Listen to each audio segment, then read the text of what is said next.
What happens when rapid success occurs without an accompanying ethical and spiritual transformation?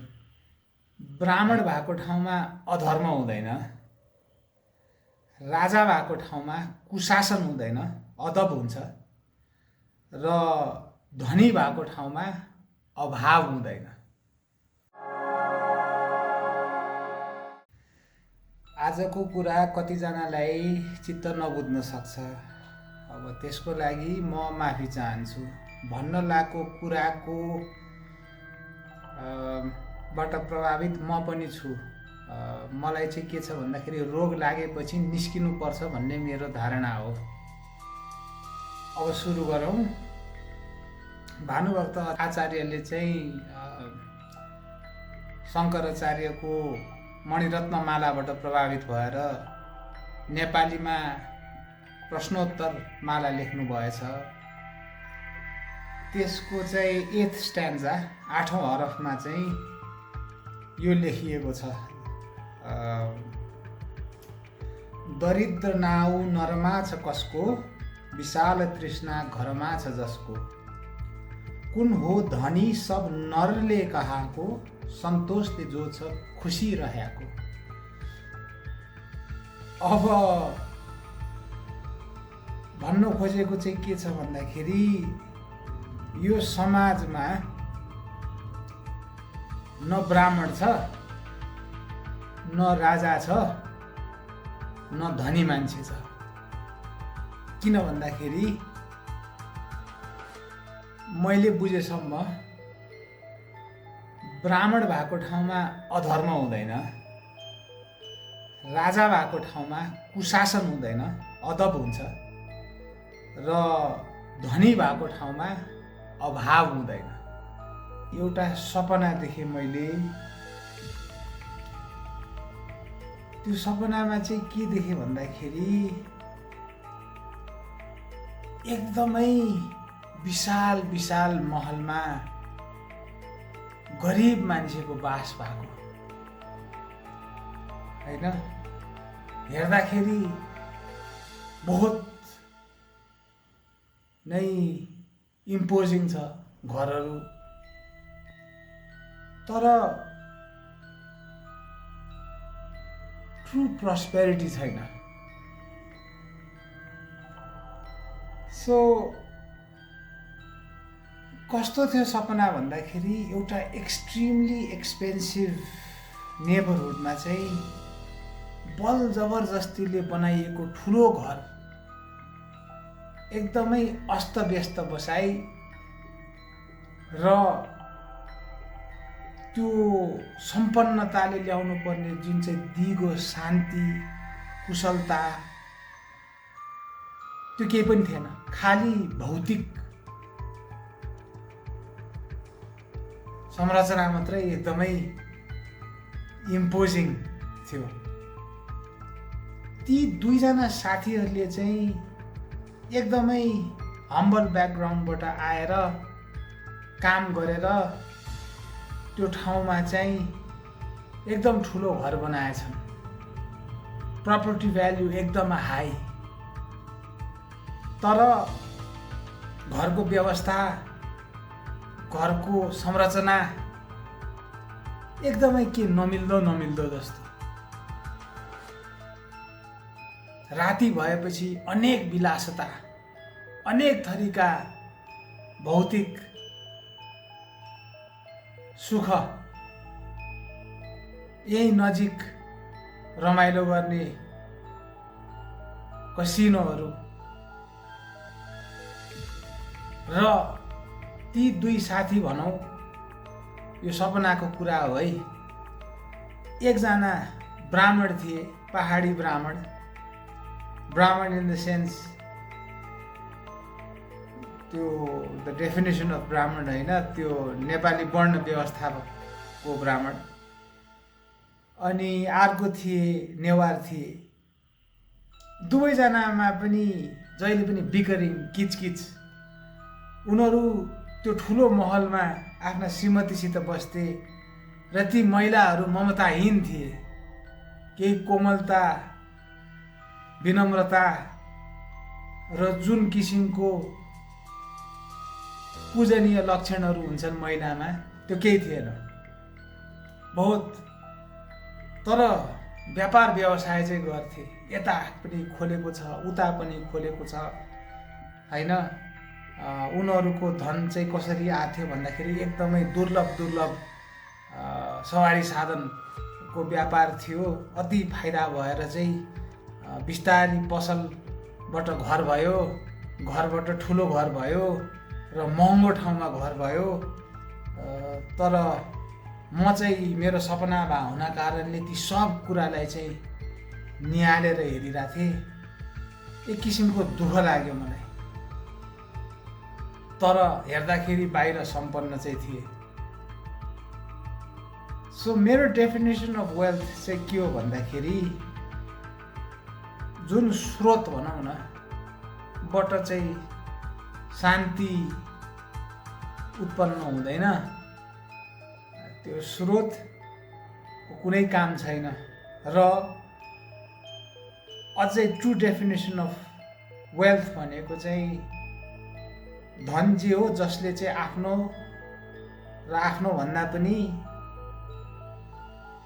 कसैको मद्दत अथवा कसैको भलो हुने चिज भयो भने त्यो चाहिँ मेरो लागि धन भयो। विदेशमा देखिन्छ नि एकदमै ठुल्ठुलो बिलियनियर्सहरूले युनिभर्सिटीमा दिएको इन्डाउमेन्टहरू, रिसर्चमा दिएको इन्डाउमेन्टहरू हैन। अनि मैले यो सपना मलाई एकदमै प्रभाव परेको भएको कारणले मैले त्यसलाई लेखेँ र च्याट जिपिटीमा हालेँ। च्याट जिपिटीले चाहिँ के भन्यो भन्दाखेरि कस्तो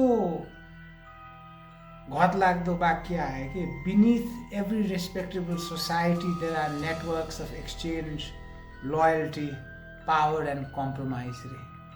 हुन त भनिन्थ्यो नि बच्चा हुँदाखेरि जे दिखता है उसे होता नहीं भनेर, यो चाहिँ पछि मैच्योरिटीमा चाहिँ पुष्टि हुने कुरा रहेछ।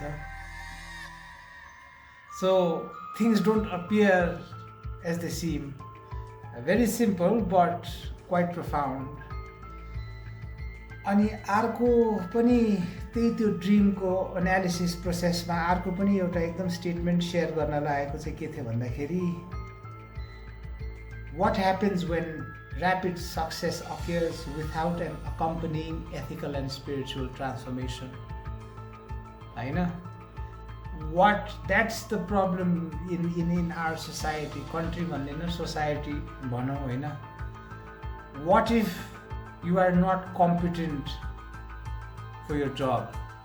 What if you don't have the shoulders to bear the weight of the responsibility in hand? हैन, सबैजनाले ठुलो मान्छे, म इन्क्लुडिङ माइसेल्फ हैन, पद प्राप्ति, यश प्राप्ति, धन प्राप्ति भएपछि किन मान्छेको चाहिँ पतन हुन्छ? किन भन्दाखेरि प्राप्ति केही पनि होइन, जिम्मेवारी निभाउन सकिएन भने।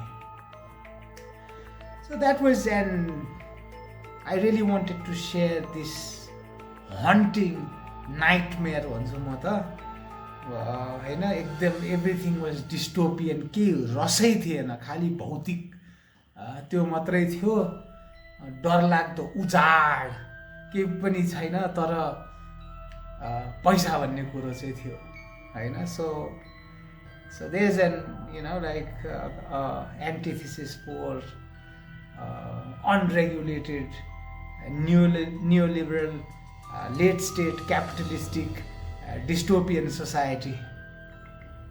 So the next thing that I want to talk about is the three things that our society, and I say including myself,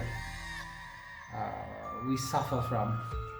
पहिला त यो बारम्बार भनिएको कुरा हो, कसैले ध्यान दिनु भएको छैन हैन। यो चाहिँ कुनै पनि विदेशीले चाहिँ यहाँ हामीलाई नराम्रो कुरा र यथार्थको कुरा भनेर जाँदैन, यो आफूले बुझ्नुपर्ने हो। यो किताब र चाहिँ मान्छेको व्यवहारबाट चाहिँ एक्सट्र्याक्ट गरेको कुरा हो।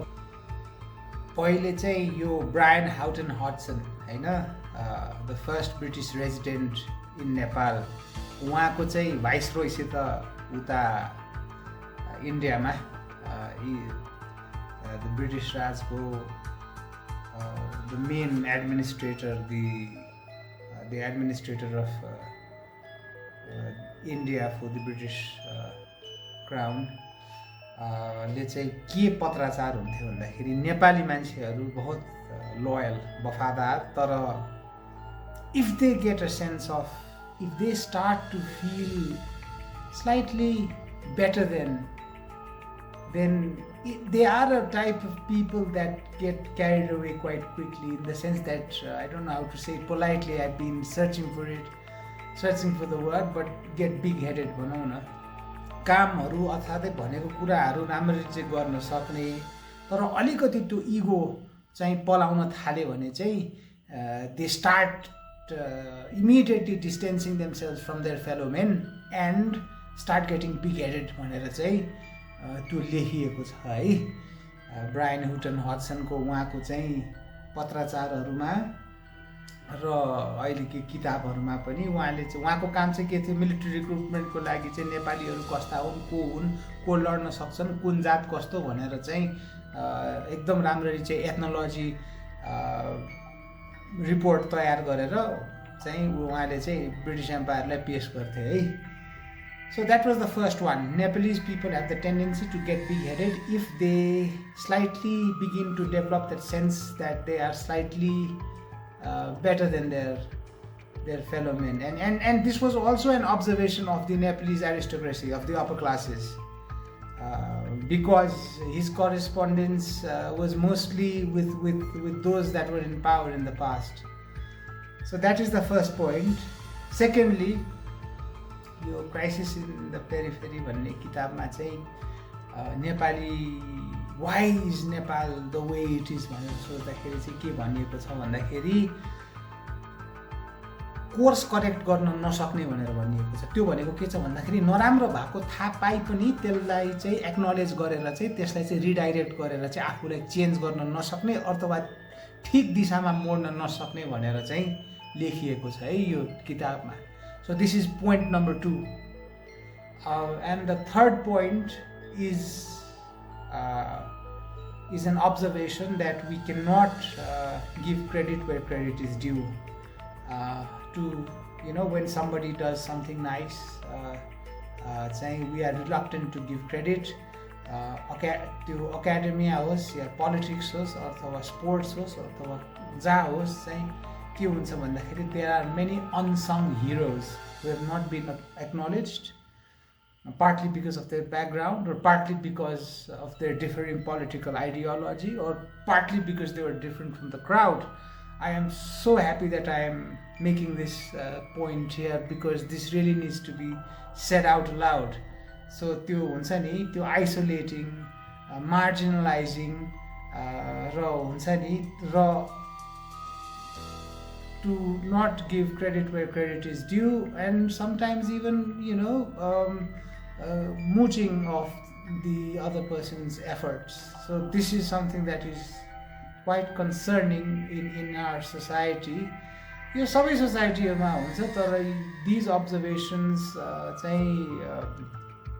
are what has been recorded by people that have had eyes to see, and also myself. And I would like to, if I hurt someone's sentiments, I apologize, but I said in the beginning, I too suffer from these afflictions.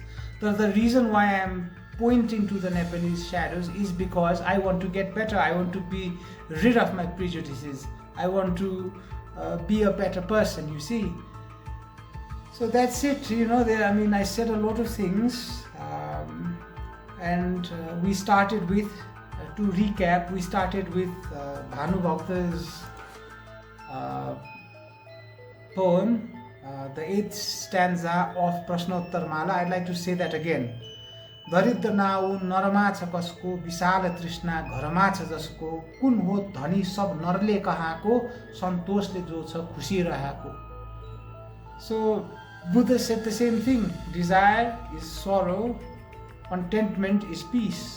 हैन, भानुभक्तले शङ्कराचार्यको प्रश्नोत्तर मालाको बाट प्रभावित भएर मणिरत्नमालाबाट प्रभावित भएर चाहिँ this was his contribution to the Nepalese society, to Nepalese literature. So that's it for today. Have a wonderful evening.